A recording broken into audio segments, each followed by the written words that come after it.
నమస్తే welcome to జనబేరి news ముందుగా headlines Ajmer train ఏర్పాటు చేసినందుకు కూటమి నేతలకు కృతజ్ఞతలు హసీం బేగ్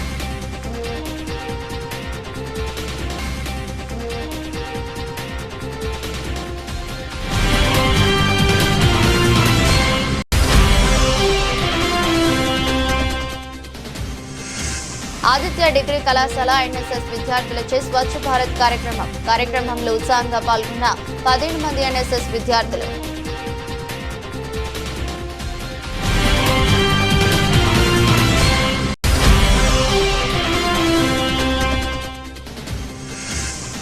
దేవాదాయ శాఖ కమిషనర్ శ్రీ రామచంద్ర మోహన్ ఇంద్రకీలాద్రిపై ఆకస్మిక తనిఖీలు, భక్తులకు స్వయంగా మజ్జిగ ప్యాకెట్లను అందజేత.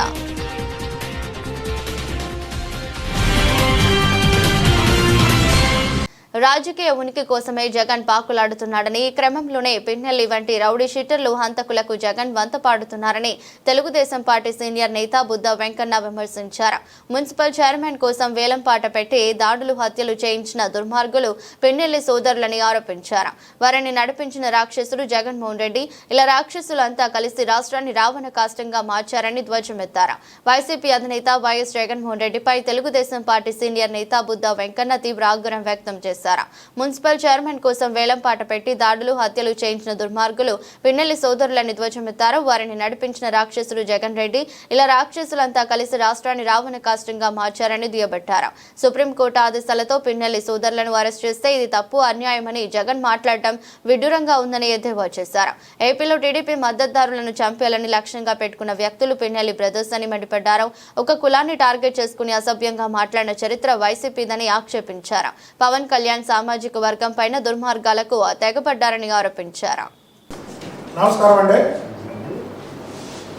పిన్నెల్లి సోదరులు మాచర్లలో చిన్న పిల్లవాడిని అడిగినా నరహంతకులు అంటారు. పిన్నెల్లి సోదరులకి మారు పేరు ఏంటంటే నరహంతకులు. వాళ్ళకి దయాదాక్షిణాయాలు లేవు. వాళ్ళకి బడుగు బలహీన వర్గాలంటే బాగా చులకన. అక్కడ వాళ్ళు హత్యలు చేసిన ప్రతి ఒక్కరు కూడా బడుగు బలహీన వర్గాల వారే. సాక్షాత్తు నాపై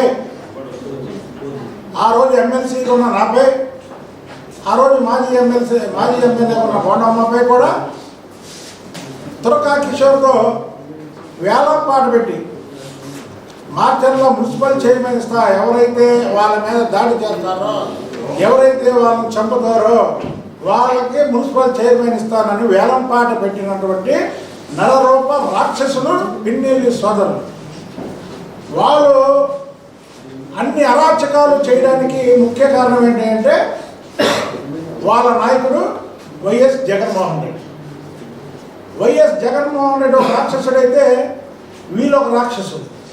రాక్షసులు ఒకటే జాతి దాకా వీళ్ళకి బాగా జగన్మోహన్ రెడ్డి ఎట్లా చేయాలి.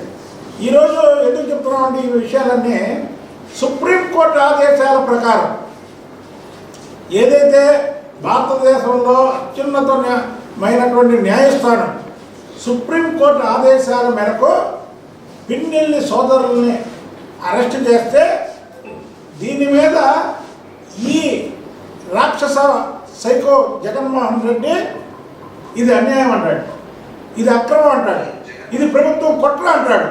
అంటే ఇద్దరు వ్యక్తులను హత్య చేసి తప్పించుకుంటే సుప్రీంకోర్టు వీళ్ళని అరెస్ట్ చేయమంటే అది మా మీద. క్రీడా రంగంలో ముఖ్యంగా కబడ్డీలో సీనియర్ క్రీడా నిర్వాహకులు కేపీ రావు చేసిన కృషి మరువలేనిదని మాజీ ఎంపీ లగడపాటి రాజగోపాల్ అన్నారు. కేపీ రావు ఎంతో మందిని ఆడించి అద్భుతమైన క్రీడాకారులను తయారు చేశారని గుర్తు చేశారు. ఆయన అభిమానులు కలిసి ఆయనను సన్మానించుకోవడం ఆయనకు దక్కిన గౌరవంగా భావిస్తున్నట్లు చెప్పారు. క్రీడా రంగంలో ముఖ్యంగా కబడ్డీలో 50 సంవత్సరాలు పూర్తి చేసుకున్న సందర్భంగా సీనియర్ క్రీడా నిర్వాహకులు కేపీ రావు స్వర్ణ జయంతి వేడుకను విజయవాడలోని ఎన్ఏసీ కళ్యాణ మండపంలో ఘనంగా నిర్వహించారు. కార్యక్రమానికి ఇంటర్నేషనల్ ఒలింపిక్స్ మాజీ కౌన్సిల్ సభ్యులు నరేంద్ర ధ్రువ్ భట్రా, మాజీ మంత్రి వడ్డే శోభనాథేశ్వరరావు, మాజీ ఎంపీ లకడపాటి రాజగోపాల్ సహా పలువురు ముఖ్య అతిథులు హాజరై కేపీ రావును ఘనంగా సత్కరించారు. ఈ సందర్భంగా మాజీ ఎంపీ లకడపాటి రాజగోపాల్ మాట్లాడుతూ తన ప్రియమిత్రుడు కేపీ రావు 50 ఏళ్ల క్రీడా జీవితం ముఖ్యంగా కబడ్డీకి చేసిన సేవలను కొనియాడారు. కేపీ రావు ఎంతో మందిని ఆడించి అద్భుతమైన క్రీడాకారులను తయారు చేశారని గుర్తు చేశారు. ఆయన అభిమానులు కలిసి ఆయనను సన్మానించుకోవడం ఆనందంగా ఉందన్నారు.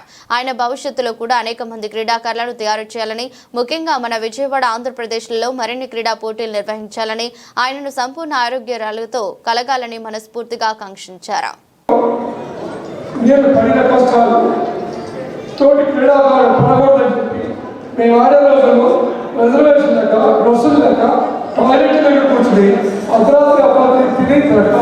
జాతీయ పోటీలో పాల్గొన్నాడు. దృష్టి వచ్చి నా టైంలో కబడ్డీ ఆ దౌర్భాగ్య పరిస్థితి ఉండకూడదని చెప్పి క్రీడాకారులకి ఒక రిఫార్మ్స్ స్టార్ట్ చేస్తూ కబడ్డీ క్రీడాకారులకి రంగులు డ్రెస్సులు ఇస్తూ, ట్రాక్ సూట్ ఇస్తూ, బ్లాజర్స్ ఇస్తూ, విత్ రిజర్వేషన్స్తో ఫుడ్ అరేంజ్ చేస్తూ ఒక రాజకుమారుడు వివరణలాగా ఏర్పాటు చేయడానికి నాకు వెంటనే ఎప్పుడూ నాకు సహకరించి ఆర్థికంగా మానసికంగా తోడ్పాటు చేశారు. నా భార్య కృష్ణకుమారికి మీ అందరికీ ఈ భారతదేశంలో కబడ్డీ 1990లో ఫస్ట్ టైం ఇందిరాగాంధీ స్టేడియంలో నా నాయకత్వం చేయడం జరిగింది. ఇందిరాగాంధీ స్టేడియం పెవిలియన్ కాకపోతే ఆ రోజుల్లోనే 35 సంవత్సరాల క్రితం చెక్కలతో బాధలతో స్టేడియం కట్టించినటువంటి ఘనత విజయవాడ నగరానికి. ఆ తర్వాత 1993 సంవత్సరంలో first kabaddi 1990 Beijing Asian games included ఒకే ఒక gold medal received by India 1990 Beijing Asian games. Again in 1994 Asian Games in Hiroshima, Kabaddi was not there. Then the Secretary Mr. A.K. Saha requested me to conduct an international Kabaddi tournament. విజయవాడలో international kabaddi tournament చెయ్యి, తద్వారా కబడ్డీని హిరోషిమాలో improve చేయడానికి మనం ప్రయత్నం చేస్తే India gold medal వస్తుంది అని చెప్పి ఆనాటి first international men and kabaddi tournament భారతదేశంలో ఫస్ట్ టైం అధ్యక్షుడు సౌరాసారి అధ్యక్షత మన విజయవాడలో చేయడం జరిగింది. ఎంటైర్ మ్యాచెస్ అన్ని కూడా లైవ్ కవరేజ్ ఇచ్చాము. కబడ్డీలో 50 సంవత్సరాలు పూర్తి చేసుకున్న కేపీ రావు గోల్డెన్ జూబ్లీ సెలబ్రేషన్ కు హాజరైన విజయవాడ మాజీ ఎంపీ లగడపాటి రాజగోపాల్ సన్నిహితుడు ప్రియమిత్రుడు కేపీ రావు 50 ఇయర్స్ గోల్డెన్ జూబ్లీ సెలబ్రేషన్స్ సందర్భంగా హాజరవటం జరిగింది. నేను రాజకీయాలకు దూరంగా ఉన్నాను, రాజకీయాల గురించి ఎటువంటి విషయాలు మాట్లాడదలుచుకోలేదు. 2 తెలుగు రాష్ట్రాలు అభివృద్ధి పదంలో ముందుకు వెళ్లాలి, రాష్ట్రంలో అధికార ప్రతిపక్షాలు కలిసి పనిచేయాలన్నారు.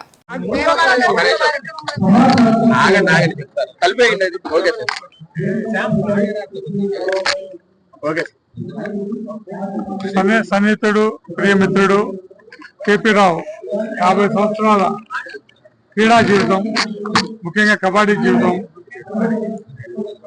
ఆడితే కాకుండా ఎంతోమంది ఆడించి ఎంతోమంది క్రీడాకారులను తయారు చేసిన కేపీ రావు ఇవాళ ఆయన అభిమానులందరూ కలిసి సన్మానించుకున్నారు. అందులో భాగంగా నాకున్న సన్నిహితంతో ఇవాళ రావడం జరిగింది. వారిని ఒకసారి అభినందించి వెళ్దామని వచ్చాను.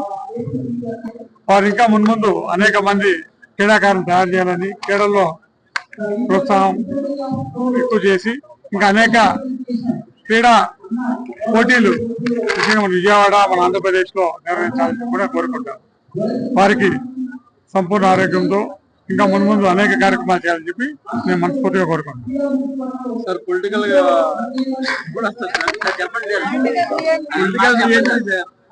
మీరు ఎక్కడ మాట్లాడలేదు. ఇవాళ కూడా ఫస్ట్ టైం నేను స్టేజ్ ఎక్కి మాట్లాడాను.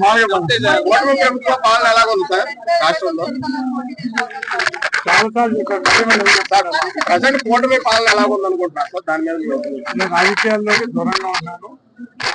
ఎందుకంటే ఈ 2 తెలుగు రాష్ట్రాలు బాగా అభివృద్ధి చెందాలని కోరుకుంటున్నాను. పరిపాలకులు పాలకులు అలాగే ప్రతిపక్ష నాయకులు అందరూ కూడా కలిసిమెలిసిగా 2 రాష్ట్రాల్ని బాగా ముందు తీసుకెళ్లాలని కోరుకున్నాను. అవన్నీ రాజకీయ నాయకులు ప్రజలు చూసుకుంటారు. మా వరకైతే 2 రాష్ట్రాలు విడిపోయిన మనసులు కలిసిమెలిసి ముందుకెళ్లాలని దిగ్విజయంగా దేశంలోనే ఉత్తమ రాష్ట్రాలుగా ఎదగాలని చెప్పి కోరుకుంటున్నాను. అజ్మీర్ ట్రైన్ ఏర్పాటు చేసినందుకు కూటమి నేతలకు minority finance corporation director doctor Haseem Baig కృతజ్ఞతలు తెలిపారు. మచిలీపట్నం నుండి అజ్మీర్ కు వెళ్లే భక్తుల సౌకర్యార్థం ప్రత్యేక రైలును ఏర్పాటు చేసినందుకు గాను ముఖ్యమంత్రి చంద్రబాబు నాయుడుకి, కొల్లు రవీంద్రకి, పార్లమెంట్ సభ్యులు బాలశౌరి వల్లభనేనికి మరియు ఏపీఎస్ఆర్టీసీ చైర్మన్ కొనకల్ల నారాయణరావుకి ఆంధ్రప్రదేశ్ రాష్ట్ర minority finance corporation director doctor Haseem Baig హృదయపూర్వక కృతజ్ఞతలు తెలియజేశారు. అజ్మీర్ షరీఫ్ ఉర్స్ సందర్భంగా రాష్ట్రం నలుమూలల నుంచి ముఖ్యంగా మచిలీపట్నం మరియు పరిసర ప్రాంతాల నుంచి పెద్ద సంఖ్యలో భక్తులు ప్రయాణించనున్న విషయాన్ని దృష్టిలో ఉంచుకుని ప్రత్యేక రైలును ఏర్పాటు చేయడం ప్రశంసనీయమని హసీం బేగ్ అన్నారు. కార్యక్రమంలో జామియా మసీద్ ప్రెసిడెంట్ బాషా, సయ్యద్ ఖాజా ఫిరోజా, బాజాని, అజీం, ఖాదర్, గడ్డం రాజు, షా, పాషి, కూటమి మైనార్టీలు పాల్గొన్నారు. అస్సలాము అలైకుం వరహమతుల్లాహి వబరకాతుహు. అందరికీ నమస్కారం అండి. మరి ఈరోజు మన రాజ్పేట్ షాదీఖానాలో ప్రెస్ మీట్ పెట్టడానికి ముఖ్య ఉద్దేశం బందరు శాసనసభ్యులు, రాష్ట్ర మంత్రివర్యులు కొల్లు రవీంద్ర గారి యొక్క సారథ్యంలో మన పెద్దలు పూజ్యులు వల్లభనేని బాలశౌరి గారు మెంబర్ ఆఫ్ పార్లమెంట్ మచిలీపట్నం, ఆయనకి మన ఎమ్మెల్యే గారు మినిస్టర్ ద్వారా ఒక రిక్వెస్ట్ లెటర్ పంపటం, మాజీ పార్లమెంట్ సభ్యులు కొనకల్ల నారాయణరావు గారు కూడా అజ్మీర్ కోసం ఆయన చేసిన 10 సంవత్సరాలు కూడా ఎంతో కృషి చేసి ప్రత్యేక ట్రైన్స్ అయినా ఏర్పాటు చేయడం జరిగింది. అదేవిధంగా బాలశౌరి గారు కూడా ముస్లిమ్స్ యొక్క ఎంతో పవిత్రంగా భావించే అజ్మీర్ ఉరుసు పండుగని పురస్కరించుకొని ప్రత్యేక ట్రైన్ ఇవ్వటం అనేది నిజంగా థ్యాంక్స్ చెప్పుకుంటూ మన సౌత్ ఇండియన్ రైల్వే తరఫున ఒక స్పెషల్ ట్రైన్ అనేది ఏర్పాటు చేయడం జరిగింది. అది 21వ తారీఖున ఉదయం 10 గంటలకు మన మచిలీపట్నం రైల్వే స్టేషన్ నుంచి బయలుదేరి 23వ తారీఖున మధ్యాహ్నము 3:30 గంటలకు అజ్మీర్ చేరుతుంది. అదేవిధంగా 28వ తారీఖున అంటే 24, 25, 26, 27 మనం అజ్మీర్లో ఆ బాబాగారి సన్నిధి వద్ద మనం దువా చేసుకోవచ్చు. కాబట్టి 28వ తారీఖున మళ్ళీ ఉదయం 9:30 గంటలకు 8:30 గంటలకు రిటర్న్ మళ్ళీ అజ్మీర్ నుంచి మళ్ళీ మన కృష్ణా జిల్లా వచ్చే ట్రైన్కి ఎంతో చొరవ చూపించి ఎంతో ముస్లిమ్స్ పైన ఉన్న భక్తి శ్రద్ధలను చూపించిన మన member of parliament Vallabhaneni Balashowry గారిని నిజంగా మనస్ఫూర్తిగా మా ముస్లిం సమాజం వైపు నుంచి మేము నిజంగా థ్యాంక్స్ చెప్పుకుంటున్నాం. ఈవెన్ ముస్లిం సమాజమే కాదు, యావత్ అందరూ కూడా ఆ బాబా గారిని, గరీబ్ నవాజ్ గారిని, బాబా గారిని, అజ్మీర్ బాబా గారిని ఎంతో భక్తి శ్రద్ధలతో మొక్కుతారు. కాబట్టి నిజంగా ఇలా స్పెషల్ ట్రైన్ వేయటం అనేది నిజంగా గతంలో డయాబెటీస్ విషయంలో అప్రమత్తంగా ఉంటూ ఆదిలోనే వైద్యులను సంప్రదించకపోతే భవిష్యత్తులో అనేక దుష్ఫలితాలను ఎదుర్కోవాల్సి వస్తుందని పలువురు వైద్యులు హెచ్చరించారు. డయాబెటీస్ కారణంగా తలెత్తే అనేక రుగ్మతలు, వాటి నివారణ తదితర అంశాలపై చర్చించేందుకు Andhra Pradesh diabetes federation, Indian medical association సంయుక్త ఆధ్వర్యంలో లబ్బిపేటలోని హోటల్ జీఆర్టీ గ్రాండ్లో ఆదివారం నాడు జాతీయ స్థాయి నిర్వహించిన ఏపీడీఎఫ్ కాన్ 34వ సదస్సు విజయవంతంగా జరిగింది. APDF con president and organising secretary doctor Yalamanchi Sadasiva Rao ఆధ్వర్యంలో నిర్వహించిన సదస్సుకు 500 మంది ప్రముఖ వైద్యులు తరలివచ్చారు. 20 మంది జాతీయ వక్తలు పాల్గొని ప్రసంగించారు. కార్యక్రమానికి ముఖ్య అతిథిగా విచ్చేసిన ఆంధ్రప్రదేశ్ మెడికల్ కౌన్సిల్ సభ్యులు డాక్టర్ సూర్యదేవర కేశవరావు బాబు మాట్లాడుతూ ప్రెగ్నెంట్ డయాబెటీస్, ఉబకాయం, గ్యాంగ్రీన్ సంబంధించినప్పుడు కాళ్లకు పుండ్లు పడటం వంటి విషయాల్లో మరింత అప్రమత్తంగా ఉండాలని సూచించారు. ప్రస్తుతం మధుమేహ వ్యాధి నియంత్రణకు సంబంధించి ఇన్హేలర్స్ అందుబాటులోకి వచ్చాయన్నారు. ప్రస్తుతం దేశవ్యాప్తంగా 10 కోట్ల మంది మధుమేహంతో బాధపడుతున్నారని గణాంకాలు చెబుతున్నాయన్నారు. 34th Andhra Pradesh diabetes federation conference జరుగుతుంది. ఇక్కడికి మోర్ దెన్ 500 డెలిగేట్స్ వచ్చారు. ఇక్కడ మరి ఈ కాన్ఫరెన్స్ యొక్క వాళ్ళ చీఫ్ గెస్ట్ వచ్చేసి డాక్టర్ కేశవరావు బాబు గారు. అండ్ లేటెస్ట్గా we have been discussing about what are the types of type 2 డయాబెటీస్లో అనేక రకాలు ఉన్నాయి. వాటిని ఎలా గుర్తించాలి, ఎర్లీగా గుర్తిస్తే మనకు కాంప్లికేషన్స్ వస్తాయా లేదనేది కూడా మనం చెప్పచ్చు. సో ట్రీట్మెంట్స్ కూడా మారిపోతాయి ఈచ్ టైప్ ఆఫ్ డయాబెటీస్ బట్టి. సో అందువల్ల అందరికీ ఒకే వైద్యం కాకుండా ఒక్కొక్క ప్రాబ్లంకి ఒక్కొక్క సెక్షన్ ఆఫ్ డయాబెటీస్కి ఒక ట్రీట్మెంట్ లాగా కొత్త ఆవిష్కరణలు వచ్చినాయి. అలాగే we are talking about once a week therapies అంటాం. అంటే వారానికి ఒక ట్యాబ్లెట్, వారానికి ఒక ఇన్సులిన్, అలాగే వారానికి ఒక GLP అనలాగ్స్ అని న్యూ ట్రీట్మెంట్స్ వచ్చినాయి. ఇవి వచ్చిన తర్వాత షుగర్ని ఒకటే కంట్రోల్ చేయడమే కాకుండా బరువు తగ్గించడం ద్వారా యాక్చువల్లీ డయాబెటీస్ని రివర్స్ చేయడానికి కూడా అవకాశం ఉంది. అలాగే మిగతా కాంప్లికేషన్స్ మీద కూడా వాళ్ళ ఎఫెక్ట్ ఉంటుంది. లైక్ ఫ్యాటీ లివర్ మీద కానివ్వండి, ఆల్జిమస్ డిసీజ్ మీద, బ్రెయిన్ మీద కానివ్వండి, అలాగే కిడ్నీ అండ్ హార్ట్ మీద కూడా. సో ఈ కొత్త డ్రగ్స్ వచ్చిన తర్వాత చాలా వరకు కూడా కాంప్లికేషన్స్ని ప్రివెంట్ చేయడానికి అవకాశం ఉంటుంది, వచ్చినా కూడా రివర్స్ చేయడానికి అవకాశం ఉంటుంది. And lot of discussion was there on diabetes and pregnancy. ఎంత ఎర్లీగా గుర్తించవచ్చు, అలాగే ఎర్లీగా గుర్తించడం ద్వారా నాట్ ఓన్లీ మదర్ అలా పుట్టబోయే బిడ్డకు కూడా మనం ప్రాపర్ ట్రీట్మెంట్ ద్వారా అలాగే డయాబెటీస్ ఫ్యూచర్లో రాకుండా కూడా చేయడానికి అవకాశం ఉంటుంది. అందువల్ల దాన్నే ప్రిమార్డియల్ ప్రివెన్షన్ అని కూడా అంటారు. And thereby what are the drugs or insulin that has be use in type 2 in pregnancy కూడా was discussed. And now Dr. అందరికీ తెలుసు, భారతదేశం ప్రపంచ మధుమేహ రాజధాని అయిపోతాం. పోను ఈ యొక్క మధుమేహ రోగులు చాలా ఎక్కువ మంది మనకి అవుతున్నారు. మారిన ఆహార పరిస్థితులు కానివ్వండి, లేకపోతే పాశ్చాత్య ధోరణులు ఎక్కువగా అవలంబించడం మూలంగా కానీ ఈ యొక్క మధుమేహం విజృంభిస్తుంది. ఈ విజృంభణను అడ్డుకోవటానికి ఏ రకాలైనటువంటి కొత్త కొత్త వైద్యాలు వచ్చినాయి.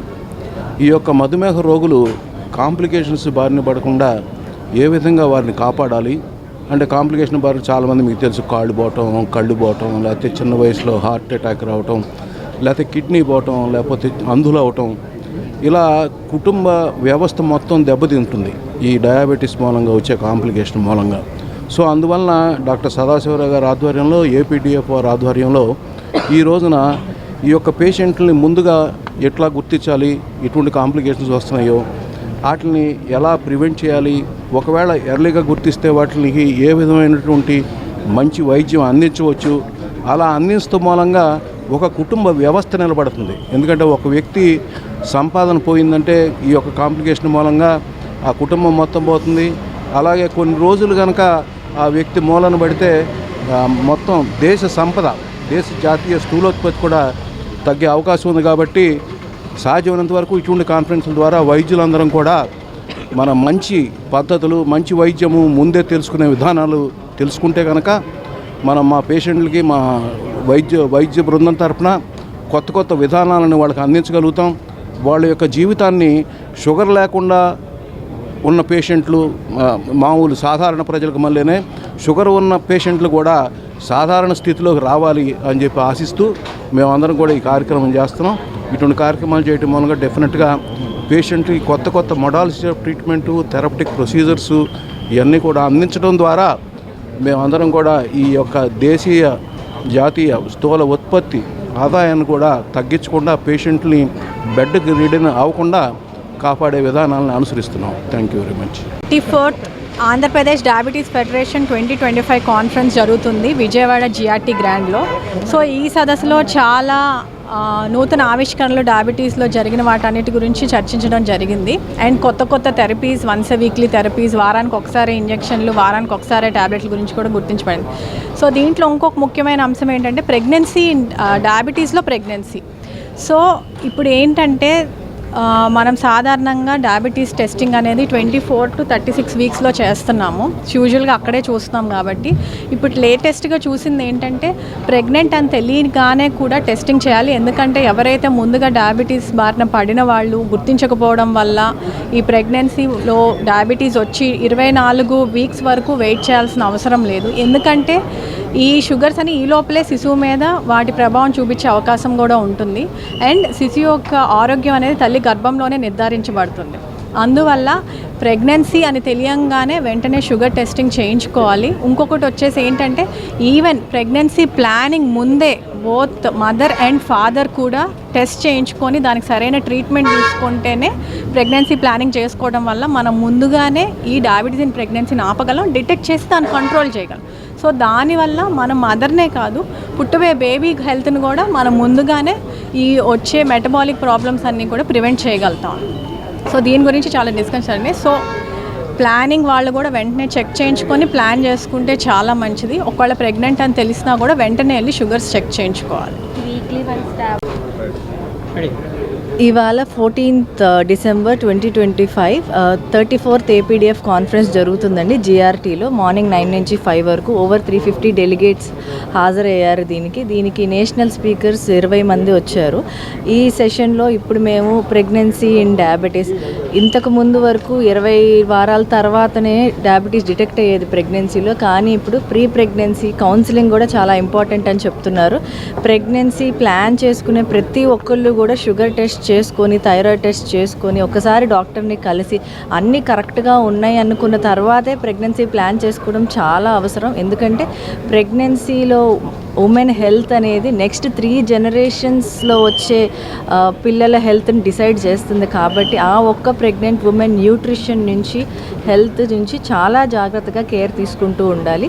సో అప్పుడే కనుక మనం ఏమన్నా ప్రాబ్లమ్స్ డిటెక్ట్ చేసి, ఒకవేళ ఊబకాయం ఉన్నా కూడా ముందుగానే కొంచెం వెయిట్ లాస్ అయ్యి అప్పుడు ప్రెగ్నెన్సీ కనుక ప్లాన్ చేసుకుంటే పుట్టబోయే బేబీస్కి, వాళ్ళ బేబీస్కి కూడా చాలా హెల్ప్ అవుతుంది. వాళ్ళ హెల్త్ కూడా చాలా బాగుపడుతుంది.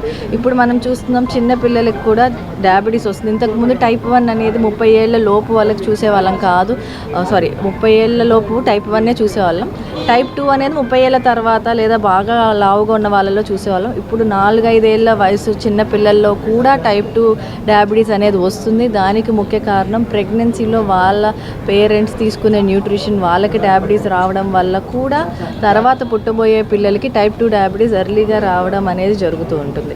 ఇప్పుడు కొత్తగా చాలా ట్రీట్మెంట్స్ వచ్చాయండి. వన్స్ ఏ వీక్ ట్యాబ్లెట్ నుంచి, వన్స్ ఏ వీక్ ఇన్సులిన్ నుంచి, ఇన్హలేషనల్ ఇన్సులిన్ అంటారు, నోటి ద్వారా ఇన్సులిన్ తీసుకునే కొత్త రకమైన ఇన్సులిన్స్ కూడా ఈ వీక్లో లాంచ్ అవుతున్నాయి. సో ఇవన్నీ ఉన్నప్పుడు కూడా ఇంకా ఇండియాలో 80% మందికి షుగర్ అనేది కంట్రోల్లో లేదు. సో అది లేకపోవడం వల్ల వేరే అవయవాల మీద డ్యామేజ్ అవ్వడం, కళ్ళు మీద డ్యామేజ్ అవ్వడం, కిడ్నీస్, హార్ట్ మీద డ్యామేజ్ అయ్యి వాళ్ళకి వేరే ప్రాబ్లమ్స్ రావడం ఇంకా జరుగుతున్నాయి. షుగర్ వచ్చిన వాళ్ళలో చాలామందికి హార్ట్ అటాక్స్ ఎక్కువగా వస్తూ ఉంటే షుగర్ కంట్రోల్ లేకపోవడం వల్ల, కొలెస్ట్రాల్ కంట్రోల్ లేకపోవడం వల్ల. సో షుగర్ ఉందని నెగ్లెక్ట్ చేయకుండా ముందుగానే కంట్రోల్ చేసుకొని డయట్, ఎక్సర్సైజ్ ప్లస్ మెడికేషన్ వాడుకుంటే అసలు ఫస్ట్ 5 ఇయర్స్లో కనుక స్ట్రిక్ట్గా ఉంటే 85% మందికి షుగర్ రివర్స్ కూడా అయిపోతుంది. సో మందులు వాడితే షుగర్ రివర్స్ అవ్వదు, మందులు వాడితే లైఫ్ లాంగ్ కంటిన్యూ చేయాలని అపోహలో మాత్రం ఉండకండి. షుగర్ డిటెక్ట్ అయిన వెంటనే స్ట్రిక్ట్గా మందులు వాడి, ఒకవేళ మందులు అవసరం లేకపోయినా డయట్ అండ్ లైఫ్ స్టైల్ మార్చుకున్నా కూడా చాలా వరకు షుగర్ అనేది రివర్స్ అయ్యే ఛాన్స్ ఉంటుంది. పర్యావరణ శుభ్రత పట్ల ప్రతి ఒక్కరూ శ్రద్ధ కలిగి ఉండాలని, నేటి తరంలో విద్యార్థులకు పర్యావరణ శుభ్రత పట్ల నిర్లక్ష్యం ఎక్కువైందని ఆదిత్య డిగ్రీ కళాశాల ప్రిన్సిపల్ ఎస్ జగదీశ్వరి అన్నారు. విద్యార్థులందరూ తమ వంతు కృషిలో భాగంగా ఇంటి వద్ద స్వచ్ఛ భారత్ నినాదంతో పర్యావరణ కాలుష్యం నిర్మూలన కోసం సహకరించాలని సూచించారు. నగరంలోని పైపుల రోడ్డు పాయకాపురంలో గల ఆదిత్య డిగ్రీ కళాశాల ఎన్ఎస్ఎస్ విద్యార్థులచే స్వచ్ఛ భారత్ కార్యక్రమం జరిగింది. ఎన్ఎస్ఎస్ విద్యార్థులందరూ స్వచ్ఛ భారత్ కార్యక్రమాన్ని ముందుకు తీసుకెళ్లారు. ఈ స్వచ్ఛ భారత్ కార్యక్రమంలో భాగంగా సింగ్ నగర్ లో గల శ్రీ విద్యా జూనియర్ కళాశాల ఆవరణ మరియు చుట్టుపక్కల పరిసరాలను శుభ్రం చేయడం జరిగింది. కార్యక్రమంలో 15 మంది ఎన్ఎస్ఎస్ విద్యార్థులు ఉత్సాహంగా పాల్గొన్నారు. ఈ సందర్భంగా ఆదిత్య డిగ్రీ కళాశాల ప్రిన్సిపల్ ఎస్ జగదీశ్వరి మాట్లాడుతూ, ఈ రోజుల్లో పర్యావరణ శుభ్రత పట్ల నిర్లక్ష్య ధోరణి విద్యార్థులు ఎక్కువగా ఉందని, ఇది నివారించడానికి విద్యార్థులందరూ తమ వంతు కృషిలో భాగంగా ఇంటి వద్ద స్వచ్ఛ భారత్ నినాదంతో అందరూ కలిసి పర్యావరణ కాలుష్యం నిర్మూలన కోసం సహకరించాలని సూచించారు. ఈ సందర్భంగా ఆదిత్య డిగ్రీ కళాశాలల chairman N Sesha Reddy, Aditya degree కళాశాలల సెక్రటరీ ఎన్ సుగుణారెడ్డి మరియు ఆదిత్య డిగ్రీ మరియు పీజీ కళాశాలల అకాడమిక్ డైరెక్టర్ బిఈవిఎల్ నాయుడు తమ హర్షం వ్యక్తం చేశారు. కార్యక్రమంలో ఎన్ఎస్ఎస్ ఏపీఓ పి హేమంత్ మరియు ఇతర కాలేజీ ఆఫీస్ సిబ్బంది పాల్గొన్నారు.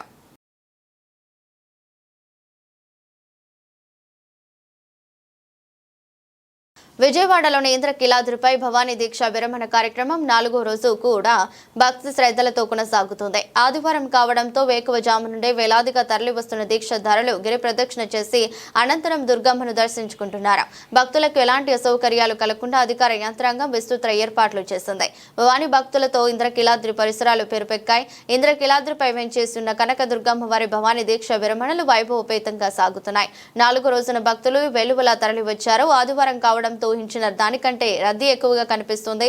రైళ్లు, బస్సులతో పాటు వివిధ వాహనాల ద్వారా పాదయాత్ర ద్వారా వేలాది మంది భవానీలు నగరానికి చేరుకుంటున్నారు. ఇంద్రకీలాద్రి పరిసరాలన్నీ ఎర్రని వస్త్రాలు ధరించిన భవానీలతో కిక్కిరిసిపోయాయి. భవానీల సంఖ్య విపరీతంగా పెరగడంతో అధికార యంత్రాంగం అప్రమత్తమైంది. ఎక్కడ ఎలాంటి అవాంఛనీయ సంఘటనలకు తావు లేకుండా పకడ్బందీ ఏర్పాట్లు చేస్తుంది. వీఐపీ, వీవీఐపీ దర్శనాలను, బీవీఐపీ దర్శనాలను కూడా పూర్తిగా చేశారు.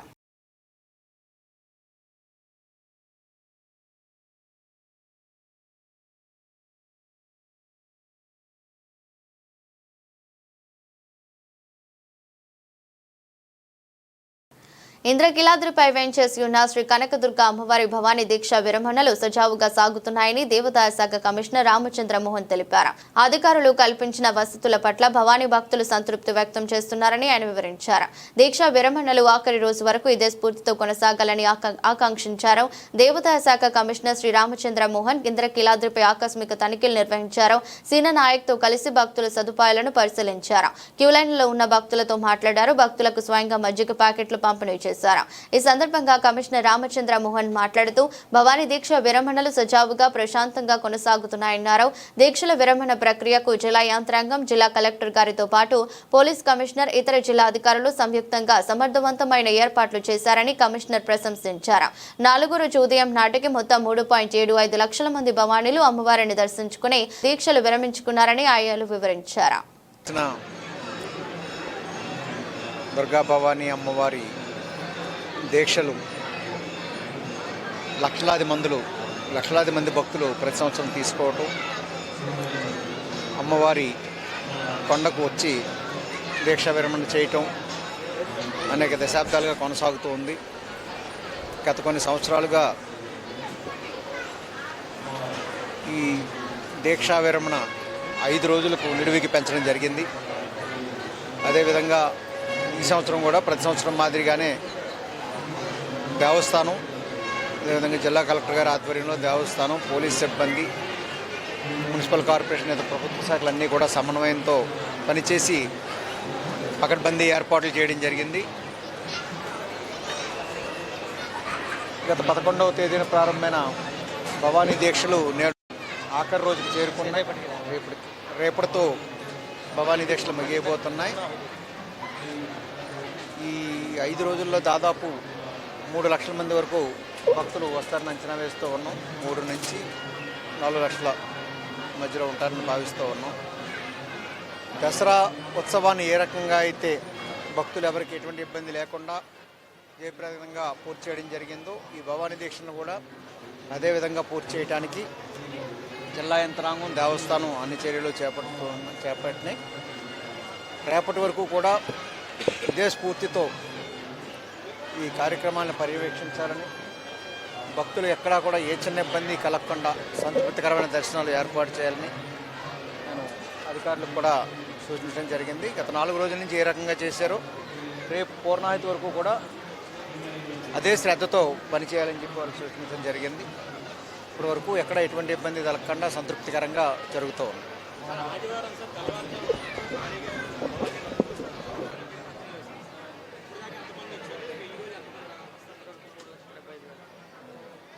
దాదాపు ఇప్పటిదాకా 3,75,000 మంది వచ్చారని అంచనా వేయడం జరిగింది. రేపు మార్నింగ్ వరకు సుమారు ఇంకొక 1,00,000 మంది వరకు రావచ్చని భావిస్తాం.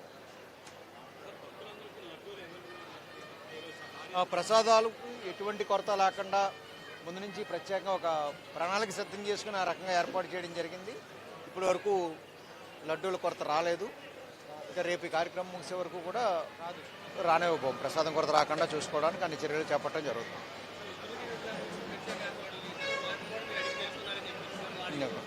సంతృప్తి వ్యక్తం చేశారండి. క్యూ లైన్లో భక్తుల్ని అడగడం జరిగింది, ఏర్పాట్లు ఎలాగున్నాయి, ఎక్కడైనా ఇబ్బంది ఏమన్నా ఫేస్ చేశారని అడగడం జరిగింది. వాళ్ళు పూర్తి సంతృప్తి వ్యక్తం చేయడం జరిగింది. ఎవరు కూడా ఎక్కడ ఇబ్బంది లేదని చెప్తున్నారు. వార్తలు ముగించే ముందు మరోసారి హెడ్లైన్స్. అజ్మీర్ ట్రైన్ ఏర్పాటు చేసినందుకు కూటమి నేతలకు కృతజ్ఞతలు. హసీం బేగ్.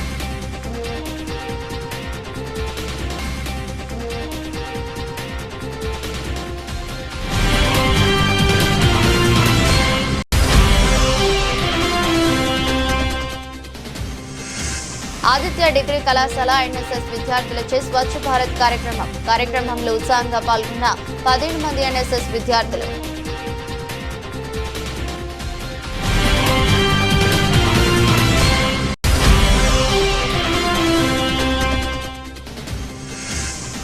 దేవాదాయ శాఖ కమిషనర్ శ్రీ రామచంద్ర మోహన్ ఇంద్రకీలాద్రిపై ఆకస్మిక తనిఖీలు.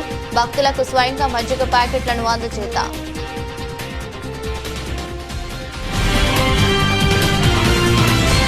ఇదరస్టు బులెటిన్. మరో బులెటిన్లో మళ్ళీ కలుద్దాం. అంతవరకు సెలవు. నమస్కారం.